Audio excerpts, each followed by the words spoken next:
Good evening, Cebu. Good evening, Philippines. Tonight is gonna be all about Livin' La Vida Imelda, and we have tonight my privilege, the man behind Livin' La Vida Imelda, the very colorful and even polarizing Mr. Carlos Celdran. Nice to see Carlos? you, man. How's it going? Welcome back to your hometown, Hometown? Cebu. Celdran, sir, from Cebu. Actually, no, we're social climbing. We're from Oroquieta. But you have roots here also. Yeah. So from Oroquieta, went to Iligan, Cebu, and then Cebu. My dad ended up in Manila. In Manila. Yeah. You speak Cebuano. I'm the only one who doesn't speak Cebuano in my family because my lola died somewhere like 1981 or 82. So I was around 6 years old. No, 1981. No, I'm lying. I'm making myself younger. So 81, I was 9 years old, and we stopped going to Cebu because. But before that, you spent some time here. I spent every summer in Cebu back when it was still, a small town. The airport was still made out of kamagong wood, if I remember. In Lahug? No, in Mactan. In Mactan already? Mactan. It was a really small airport. I remember it had the most amazing carved wood. Yes. And then I know. I remember that. It It looked like a church. It looked like a church. It was built actually kind of like the Santo Niño Shrine, but it was an airport, right? What does it say about me that I remember that? Yeah, it means that we're kind of old. So, okay, you're here because you're back because you're promoting your show. It's finally it's going to be in Cebu finally. Yes, it's finally going to be showing in Cebu, bringing it back home. Yeah. And after bringing it abroad, Livin' La Vida Imelda was... Yes. Last year it played in Copenhagen, it played in Toronto, and then the year before that, it was on Off-Broadway in New York on 42nd Street. Yeah. And you were there, of course. Yes, I'm the only one who kind of knows the role, so I lived in New York for half the year and worked on the performance before it opened. But it started as a walking tour. It started as a walking tour in Manila. Because that's how you gained fame or notoriety. Whatever I gained from it. It started as a walking tour for the architecture of Leandro Locsin, our national artist. And Cultural Center, PICC, Folk Arts Theater, those are all the Imelda projects. Pretty much you associate, when you say the word Leandro Locsin, kind of the first thing that pops into your mind is Imelda. So after doing the tour for a few years, I realized that there's this elephant in the room that we're ignoring. And that elephant is called Imelda Marcos. The elephant is her hair. The elephant is her hair, the elephant sleeves. So yeah, after that, it just kept developing and became more about martial law, more about the rise of the Marcoses, why we voted for the Marcoses. As you tour? As you tour, because everything, the buildings that were there, the CCP, all the way to the Folk Arts Theater, I kind of view it as a metaphor, an architectural metaphor to Imelda's rise and fall. Okay. Because the CCP is kind of like the good Imelda, 1969, first project, right? So the Marcoses were still popular. And then you have the next building, which is the Folk Arts Theater. Imelda now bringing... Miss Universe. Yeah, Miss Universe. So now Imelda bringing from arts, from being super high fine art, which is CCP, like Philharmonic. Too more kitschy. Too more kitschy and more art for the masses. Populist, yeah. And then from the populist art, then you have the PICC, addressing the Philippine brand to the world, to the IMF World Bank meeting. So you can see this she also rise. built hotels for that, right? And built hotels. So this is kind of like by 1976 there is this rise. And then 81 comes along and then you have the Coconut Palace. And you're like, what? Where the vice president lives. What's happening? And then from the sort of like the excesses and the kitschiness of the Coconut Palace, you have our final building, the Film Center, which is pretty much a symbol of, I guess, what everybody thinks is wrong about Imelda. And some people focus on that. It's one of the most polarizing, I guess, stories about Imelda, the Manila Film Center. But your story is the bigger picture. It's the whole thing. Well, I hope to connect it. I hope that the architectural metaphor that I create with it creates enough of a story that makes people interested enough to go out and study more about Imelda or the Marcoses or martial law or government systems or even architecture. I just want people to watch the show and go away wanting to learn more about the subject. But this was the walking tour, and you say it lasts like 4 hours because you walk around. Yeah, when I was talking about the CCP, I would be in the CCP, and then we take a jeepney all the way around the CCP complex. And then, I got sick and tired of having to do it in the rain, having to do it through Baha, having to do it. It's tiring. It's a 4-hour tour, and I had to sing and dance and the whole thing. And how often did you do it? I did it every week, three times a week. Oh my gosh. And then in 2008, some friends of mine from Canada who have a Philippine Cultural Center there watched the performance and said, "This is you're repeating the same thing every day. This is a play." And so I was like, "Oh, you maybe have a point there." And so we wrote the whole thing down, we dramaturged it, we created it into a 7-act play, and then we created an arc and a fall. How different is it from the walking tour? The difference between the walking tour is that you're not in the real spaces anymore. But and that in terms of the message and the message is the exactly the story, same. It's still my end point is still exactly the same. Architecture is metaphor. but the lines are the same. Yeah, all the jokes. I've been saying the same jokes for 15 years. You know, it's kind of funny. Okay, and so it evolved into a play. It evolved into a play. And you performed it the first time as a play in Toronto. In Toronto. Yeah, so they brought it over to Toronto, and the group that actually designed this poster, Caroline Mangosing of the Kapisanan group of Toronto, we dramaturged it, and it premiered in an art gallery. So since it's performance art, it was best set in a gallery instead. But this logo was used for what? This logo was used for the Manila Run. After. After. So this is an older logo. Yes, this is an older logo. like Oh wait, no, this is the first one, but this was actually used for the walking tour. The first walking tour, yeah. And then it became this, and then back to this one. I love that it's her hair. Yeah. It's all about the hair. It's all about the hair. Her hair, by the way, is very long. It's not fake. It's not a wig. I've seen her without the bouffant, and it's up to here. Yeah. No, it's crazy. It's crazy. Yeah. So you've been having fun doing the show. Yeah, it's one of my skill sets, I guess. I don't think I'm trained to do anything else in my life other than that. Do you love Imelda or do you hate her? It's not a question of love or hate. It's just a question of denying one's history or not denying. Yeah, because you know how it is to be polarizing. Yes. And she was absolutely polarizing figure. Like it's either you love her or you completely hate her. I've never met anybody who's anywhere kind of in between about her. All over the world. All over, and most especially in the Philippines. Yeah. So that's why I explored this topic, because there's a parallel to today on how political figures can be completely polarizing and can be completely divisionary.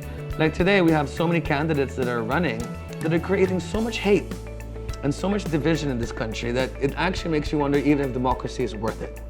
If you're just going to bring out the ugliness in us, right? So, and you have a very strong political opinion. Oh yeah, and so does everybody else, and everybody's given the right to have that, right? But this is an especially ugly election season, online. That's true, It's just pangit. Because before, we didn't have as much Facebook or as much, we couldn't read other people's minds.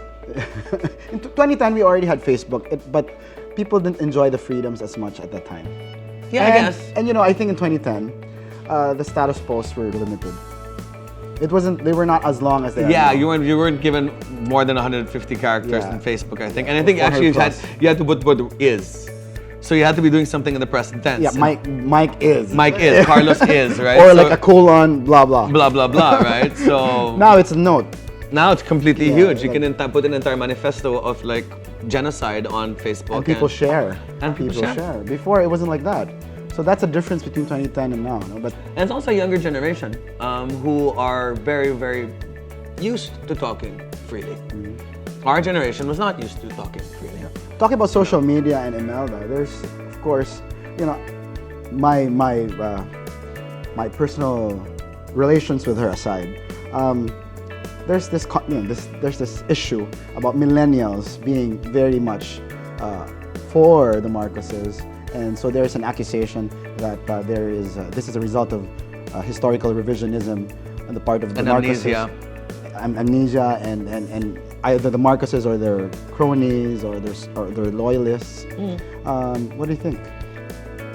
It could be all of the above, but also could be a general reaction to why did things get worse after the Marcoses left. And because we're obviously poor. We're obviously not the dream country that we hoped would happen after the People Power Revolution, right? That's right. And the same number of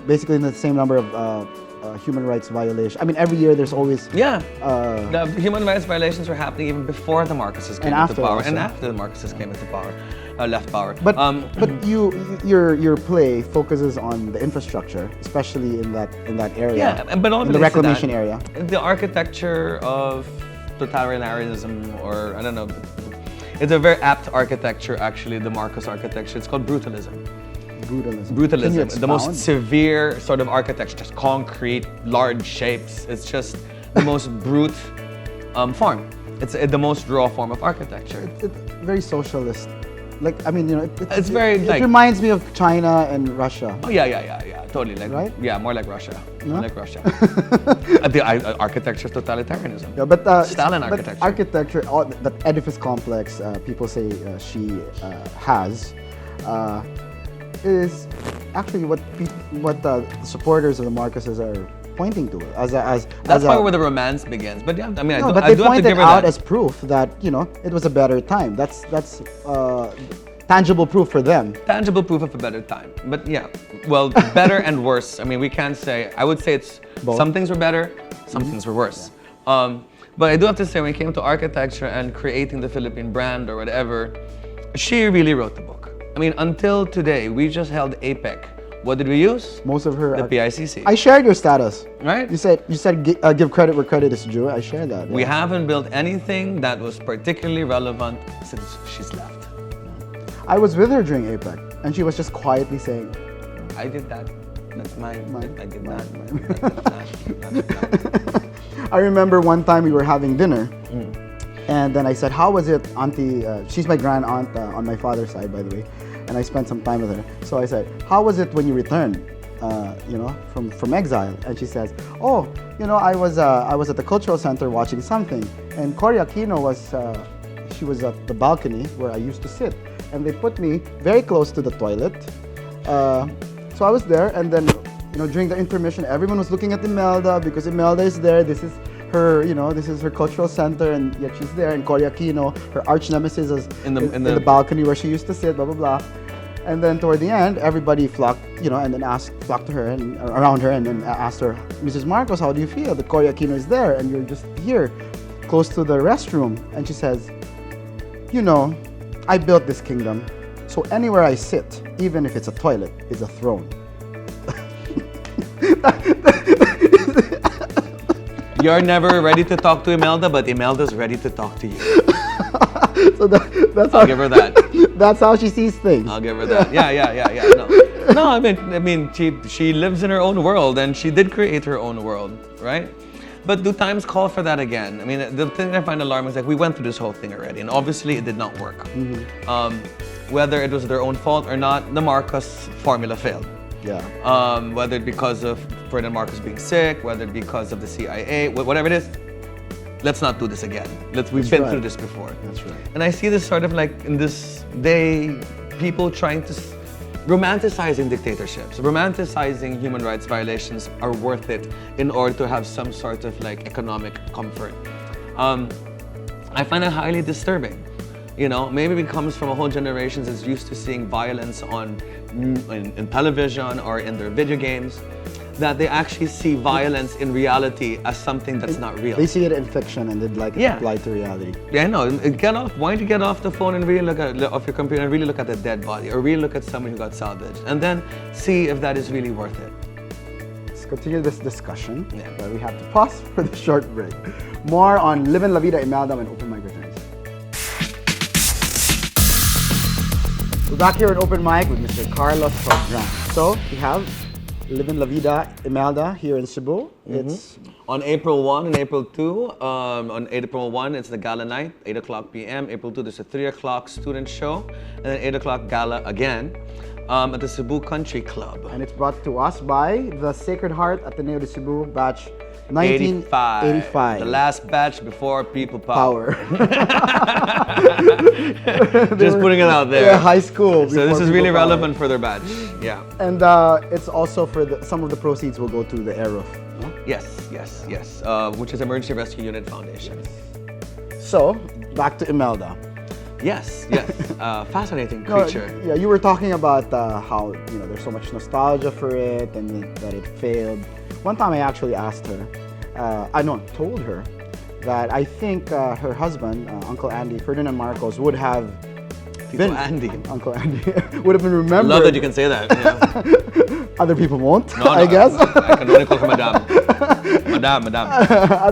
Well, anyway, so I told her to her face that maybe if Uncle Andy didn't stay in power for 21 years, maybe he would, if he stepped down as scheduled in 73, then maybe he'd be remembered Maybe if he didn't get lupus. As the best president. What I'm saying is, you could not stay 21 years in power and say that there was no element of greed or whatever there. And you know what? She nodded and she said, yeah, perhaps. Perhaps. Maybe we got a bit carried away. And then she says, but she tells me, but Iho, that was a different time. And everywhere in the world, that was more the norm, not the exception. So, Yeah. Especially with the people that they were hanging out with. Yeah. I mean, like you're looking at Betty Ford, you're looking at, you know, all of these Hollywood celebrities. I mean, they were really the Philippine brand onto the world. When you saw the Philippines in the 70s, the Marcos name became equivalent. Like they were pretty much our King Bumibol and Queen City Kid, except that they weren't given to us by God, the way that they claimed to. They came through democratic processes with big quotation marks. But yeah, as I said, and they were friends with a lot of strong men, dictators around the world, and maybe that was the leadership or business model that. Well, that I guess was, by the time, but also remember, Ferdinand Marcos got sick. So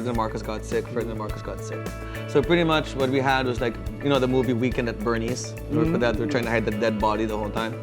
That was pretty much the Marcos administration from 1979 or 1980 until the time that they left. Remember, we were trying to hide the fact that he was sick. And when you have the leader off power, then everybody below them goes crazy. That's true. Right? So that could be one of the reasons why. He should have stepped down when he was sick. I don't know. I guess when you're empowered, power just sort of becomes addictive, or in order to get things done, you need more of longevity. I mean, having to say that, not in defense of that. Today, 6 years is not enough time to fix a country. And we insist upon every 6 years, we're going to find a brand new president and a brand new system. What's enough? Like 8 years, like in the US? Well, yeah, the way it was in 8 years, that's even a great start. That's what we should have is a transitional president that sort of cleans up the mess of what happens before, lays a foundation for something better to happen.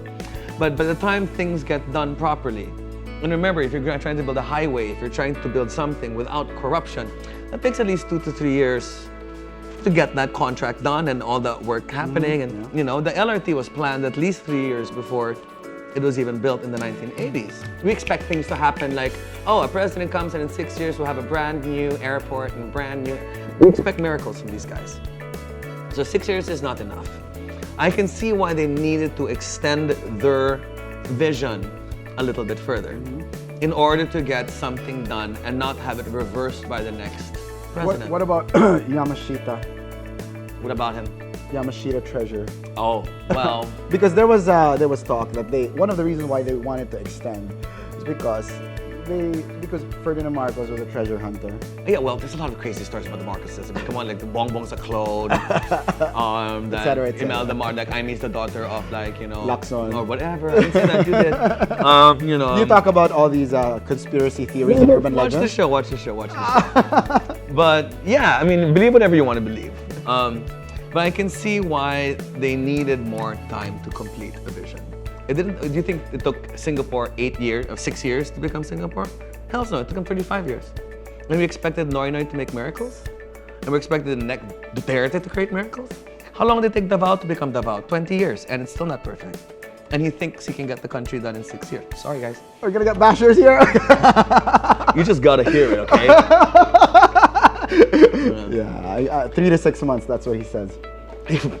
Sure. Okay, no comment? No comment there. I don't know if the concrete can set in 6 months, but well, whatever the case is, yeah, bring the parallelisms of what the way that we run ourselves as a people and government systems during the Marcos time and compare it to now. Because a lot of the reasons why we also kind of suck is because after the Marcoses left, we completely changed the system. We went back to being a freaking presidential retarded system, which are the Congress and Senate, which are the most two useless chambers of people on earth. You know, I mean, like, really, I really don't think Filipinos know what they're voting for. The first time I'm speechless. Does anybody here know really what they're voting for? Are you voting for somebody that you like or for somebody who really has a plan? It's a politics of personalities. It's a politics. You're voting for Miss Universe. You're not voting for a real leader. Does anybody here know what Senate really does? Does anybody here know what Congress really does? Possibly, I do, yeah. Right? I mean, like, can you name 24 people right now that you can put in the senatorial list that you think actually be better for this country? No. It's all about memory and recall and popularity. And that doesn't work for people that aren't really self-actualized. There's too much poverty here. We're so far from We're self-actualization. far removed from self-actualization, Yes. where people can give back to their own society. We're still feudal, still following a people looking for a king. And in that Maslow's hierarchy, we're just down there, Oh, fulfilling yeah. our basic needs. Fulfilling our basic needs, Yeah. right? We haven't even gone to education. And the question is, are And we our actually our fulfilling? social acceptance. We're not even the social But acceptance. are we actually fulfilling our basic needs? We're not even there yet. Makes you wonder, right? And so yeah, question the way the system works in the Philippines. Try to understand why you're voting. And what is And the learn from the... And what is this that the president really does? We expect the president to be a miracle worker. We expect him to be a detail. The fact that people are saying, say peace and safety and order is something that the president should do. I mean, are you stupid? That's your mayor's job. What do you think of Bongbong Marcos? Because, I mean, in light of this, in light of how you know Imelda, and it seems, I mean, in my opinion, I don't think he'd be stupid enough to make the same mistakes. I mean, if all people, maybe he should be, you know, on top of a list of I don't think people who would have learned from that I think the mistake. children of the Marcoses are very self-aware. Remember, they left at a very young age. Yeah. So I'm sure, like, when they're in the helicopter being flown out, they're like, "Oh my God, what did Mom do? Mom, I hate you. You ruined my prom." You know. Yeah. I think they're kind of self-aware. I don't think they thought their parents were perfect people. Yeah. But do you think he would make a good vice president? Are you afraid of him? You say you never. I mean, you say never. Never. I mean, I'm ready for whoever comes. But are you okay with him? The fact that he's a Marcos. As I said, even I don't want people to come with a decision. I mean, I only know that I'm campaigning for Mar and I'm voting for the Liberal Party. When it comes to the Marcos, I find it very difficult to come up with an opinion because he really will be our vice president, whether I want it or not. Really, he's number two in the things. You're looking at the whole millennial generation that romanticizes the whole thing. You don't realize how much Mindanao loves the Marcoses. You don't understand how much the North is solid. And the Eastern Visayas. And the Eastern Visayas is all of that. So it's like, I don't need to come up with an opinion because I think it's inevitable. He has the entire country encircled. Almost. Yeah. But a whole generation has moved on. But he performed well in Ilocos as governor, you think? I think the Marcoses, and I think Aimee was the best one. Who worked for Ilocos. But I think the Liberal Party was the best thing that ever happened to Iloilo as well. You know, as I said, we can talk about politics without having to be too polarizing. Why can't we talk about the Marcos? Why can't we talk about the Marcoses and Noy Noy without having to make it good or bad? The Marcoses aren't all that evil, and the Aquinos are not all that good. Of course not. This is an understatement, but yes, of course not. They're not all that good. But and the way that we can get over this polarization is actually trying to understand the way our government runs. Nobody really knows how our government runs. Does anybody know how a bill is passed? Why a bill is passed? I really think it's because what does a bill do? Filipinos see politics as entertainment. You know, it's very soap opera. There has to be we're voting for a king. They look at they were voting for a king, and I want little miracles to happen. As I said, peace and security of your hometown is not a presidential issue. And if you're saying that, then you really don't know how the government works, and I really want to take your vote away from you. Do you think we would have been better off as a monarchy, considering our culture, our past, our being Asians and having been colonized by Spain? Well, it's kind of too late to go back right now. No, but you know, just in the realm of what ifs. I don't know if we were better off, but we really are a country still looking for a king. We want unless Jesus Christ runs for president, we will always be unhappy with whoever we But I think even if Jesus was president, we'd be unhappy. Oh yeah, we'd hate him by the third term, especially Manila. We'd be rallying. Manila just hates everyone. Right? And they'd be demanding, hey, can you part EDSA? Right? Part the traffic in EDSA. The MRT, why is the MRT an election issue? That's just Manila. It's one line only used by less than 0.25% Jesus of the gonna Philippines. say, I can't part And they're trying to make it an that's issue in Moses. Iloilo, they're trying to make it an issue in Mindanao. It's like, guys, you know, the Philippines is more than just Manila, right? And every election, I just see the whole thing. Manila controlling the issues and the trolling and the PR and whatever. Makes you wonder why people want to be president. I would never want to become president. It's such a thankless job. Really? Gloria, I worked with her. I saw her firsthand. I mean, I saw how it was firsthand for her. She was working very hard, and look where And she is. aged. Look at her. She's like sick as a dog. I mean, like, come on. I think Malacanang can poison you. It's got bad feng shui now. Super bad feng shui. This is Mala. Yeah, ito na like a dragon's back or something. Malacanang. Yeah. But they say Malacanang, but the Mala... Malacanang, bad cane. Yeah. Malacanang. And they say it's that big tree in front. The balete tree. Yeah, the balete tree. Could be. See, we're resorting to superstition because we have no explanation for why we are in a rut. Hence, here we are. So let's watch Live La Vida Imelda. And form your own opinions about everything. Yeah. More importantly, please understand how your government works. Study why ballistic bill. Is there a line here from the show that you can share before we pause for a break? I'll do the first one when we get back. Oh my God. I can't think about it right now. Put him on the spot. I gotta think. But has Imelda seen it? Imelda hasn't seen it, but Lisa, the daughter-in-law, saw it, and Bongbong's wife saw it, and so did the daughter, Amy. Amy. Ah, okay, Amy. Little Amy. Little Amy. So how did they find it? She's now in her mid-30s, so she's not so little anymore. They've never really expressed an opinion, but I think what they've heard worse from someone else. Okay. Who am I? What I hear is from some of the relatives that they say it was fair. It was fair. You were fair. Yeah. Actually, they were generous. Too generous. That's the anti. To say that. Yeah. But trust me, I'm not generous at all. If you watch it, you were fair. I try to be as fair as possible. More on Live La Vida Imelda and the polarizing Carlos Celdran. We're back here in Open Mic with Carlos Celdran, and we have a cinema student from the University of San Carlos in the audience. Bachelor of Fine Arts, major in cinema. Yeah, so welcome to my TV. So, again, what line would you share with us from Live La Vida? Oh gosh, we came up with something. Okay.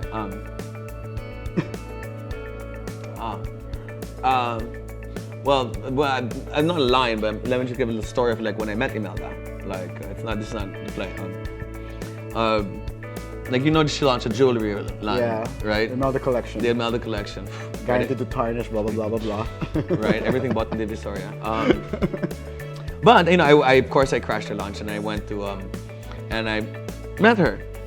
And then we were talking about everything, and then she learned that I was the tour guide of the Coconut Palace, doing a tour about her. And I thought she'd actually get mad learning about me doing a tour about her. What year was this? Oh, 2007. When is the jewelry line? 2007? 2008? Yeah. Right? And she told me this, she said, he's on the Coconut Palace. When Mrs. Marcos was going around the country with National Geographic, Mrs. Marcos went to a village full of these ugly shanties. Third person, third. Yeah, that's how she is. Third person. And she went up to the owners of the shanties and said, why don't you make your houses more beautiful? Come on, paint it pink, plant flowers. How difficult can it be? Yeah. And they told Mrs. Marcos that we can never build beautiful houses because we're Filipino. And Filipinos only have coconut and bamboo. So, you know what Mrs. Marcos does for them? She builds them a palace made of coconuts. Now you have no excuse to be ugly. And I was like, sounds like her. That's bat bananas crazy. Speaking of that Imelda collection, and then she would go to Divisoria for her shopping sprees in Divisoria, and CNN and local media reported it in the news that Imelda is now a bargain shopper. I think one thing they failed to mention in the news is her shopping buddy. Who? Maur Aquino, the sister of Ninoy.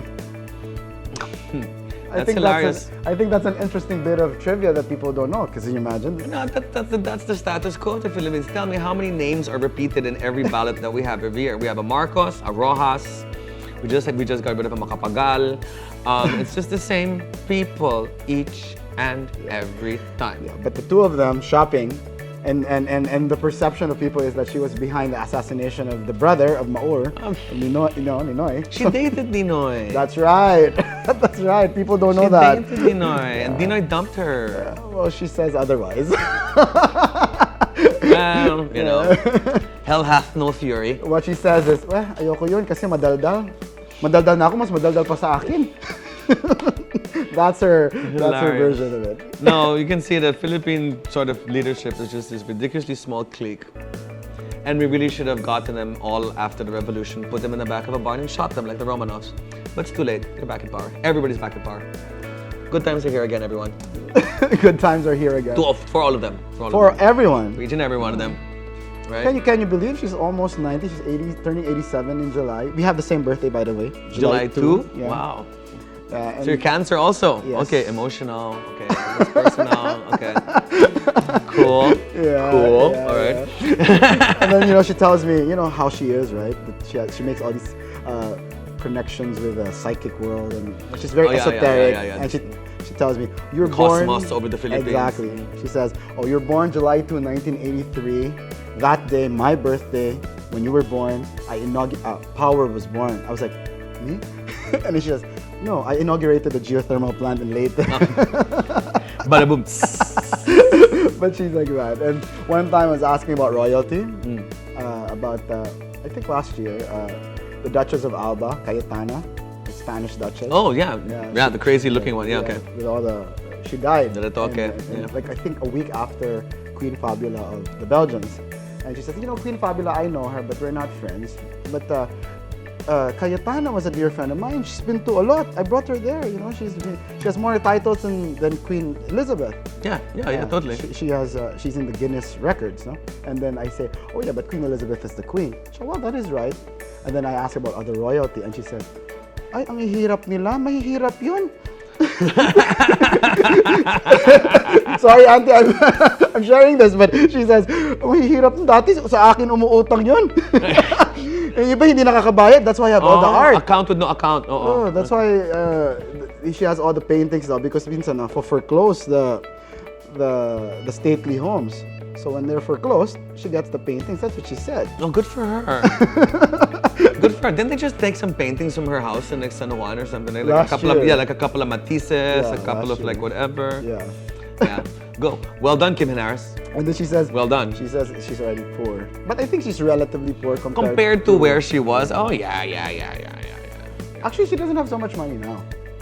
I mean... Well, it's all hidden wealth, right? Yeah, no, actually, if one really reanalyzes the numbers, I mean, the numbers that they supposedly stole were staggering.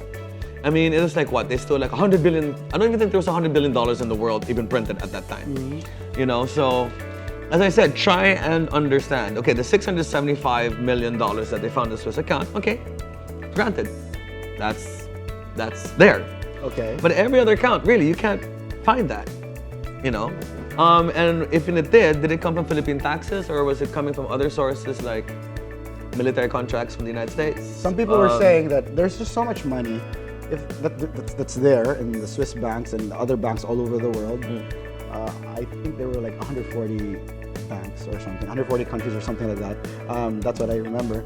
They say, okay, there's just so much of it that it makes you wonder if they stole it. Where did they steal it from? Because the Philippines didn't have that much gold. Yeah, did we even have that much money to begin with to steal? Right. Or was it done from, as I said, military contracts of the United States?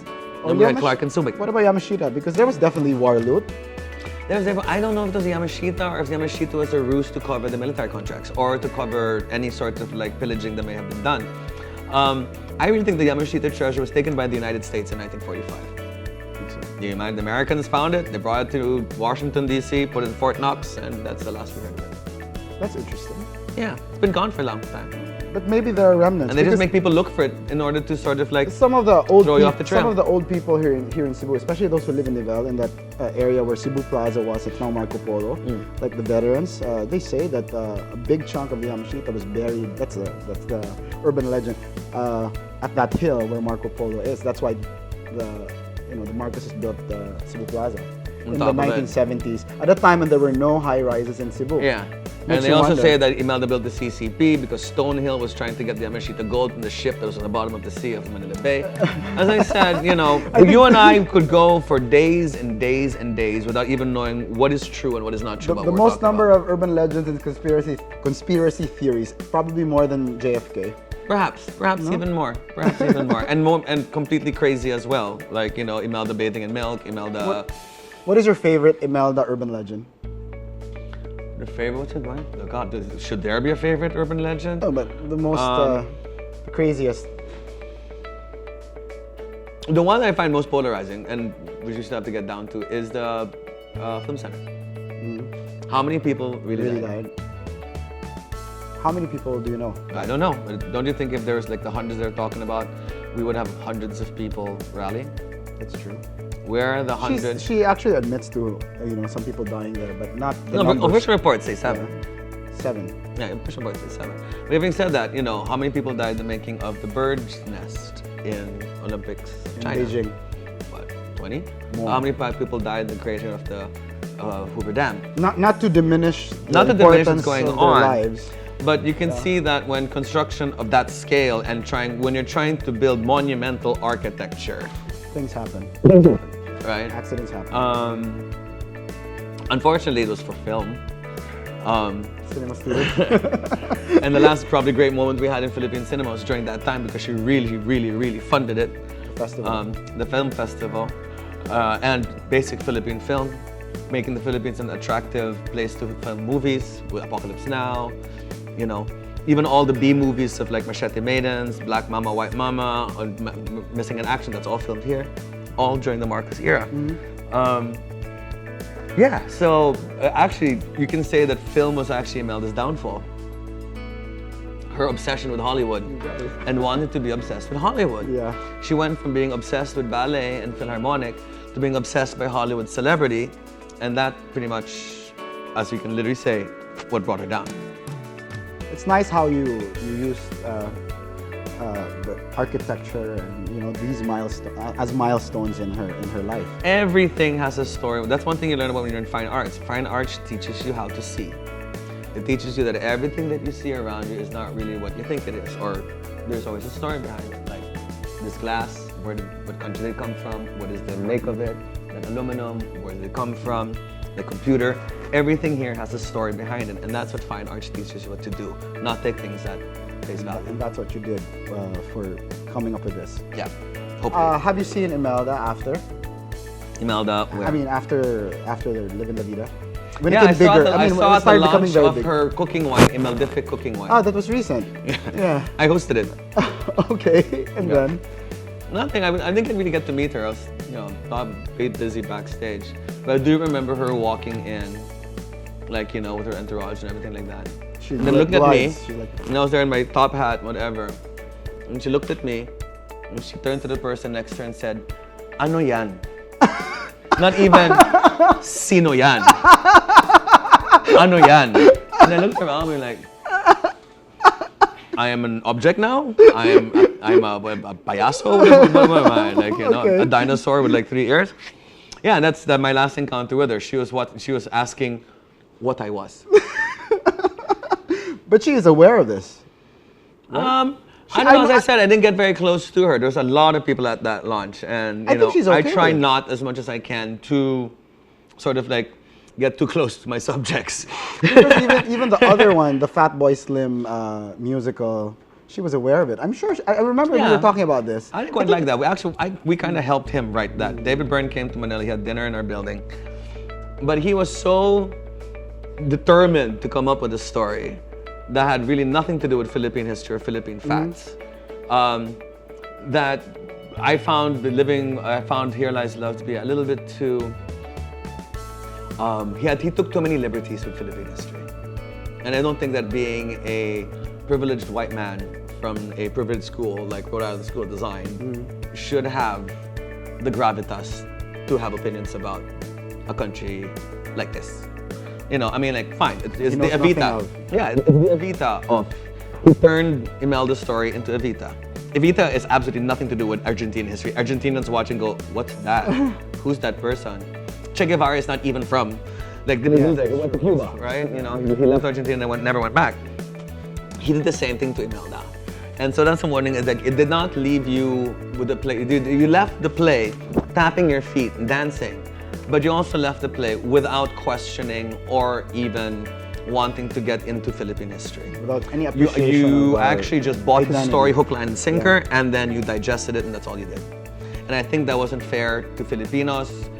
I didn't think it was fair to her. to anyone. I take liberties with my.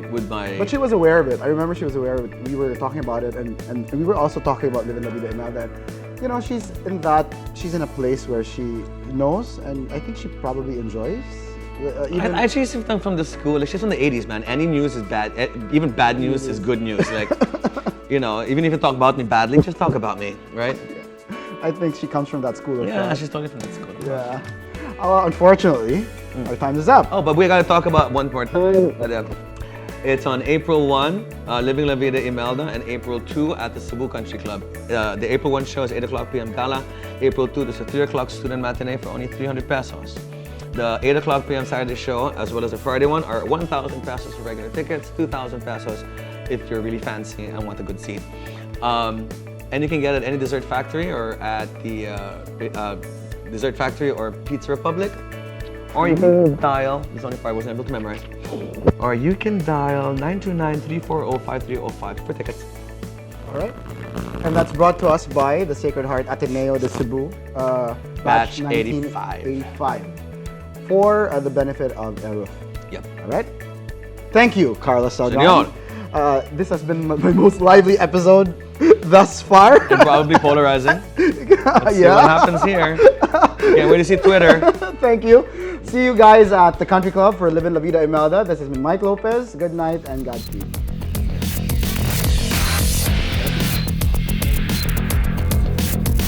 Take a photo. Mug shot, literally.